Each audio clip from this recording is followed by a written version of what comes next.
देखूं, वो तो देखना ही है, लेकिन आप उसको डिस्कार्ड मत करिए कि आपका जेईई मेंस 2 जो सेकंड अटेम्प्ट है वो मेरे लिए काम का नहीं है। बिल्कुल, आप अगर मान लीजिए आपका एडवांस की दिन तबियत खराब है तो एटलीस्ट आपके इन दोनों अटेम्प्ट में जो आपने कॉम्पिटिटिव स्पिरिट से एग्जाम दिया है वो आपको बेनिफिट देगा।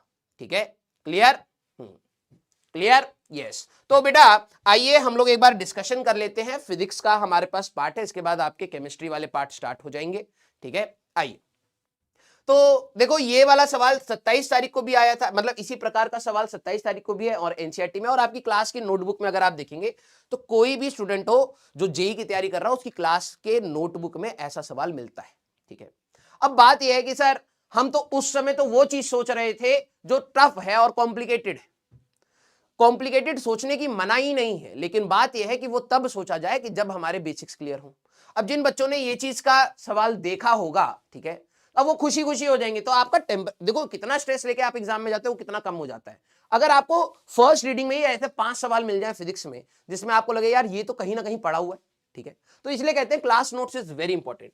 इन्होंने एक फंक्शन दे दिया बेटा, q is equal to a की power 4 b cube divided by c का स्क्वायर, ये दे दिया है। ठीक है, is the relative error in the measurement, percentage error दे दिया है a का 3, 4 और 5, then the percentage error in q। तो अगर आपको परसेंटेज एरर q का लिखना होता था तो अब आप डायरेक्टली लिख सकते हैं कि पावर आगे आ जाएगी that is percentage error of a, plus power आगे आ जाएगी percentage error of b, plus power आगे आ जाएगी परसेंटेज एरर ऑफ c।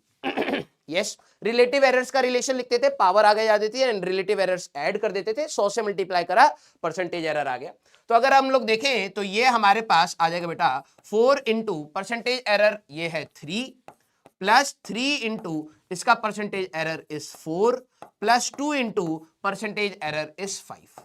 ठीक है, तो ये 12 12 24 प्लस 10, तो ये 34% का आपका एरर यहां पर आ रहा होगा। तो A option that is going to be your answer. Clear है क्या?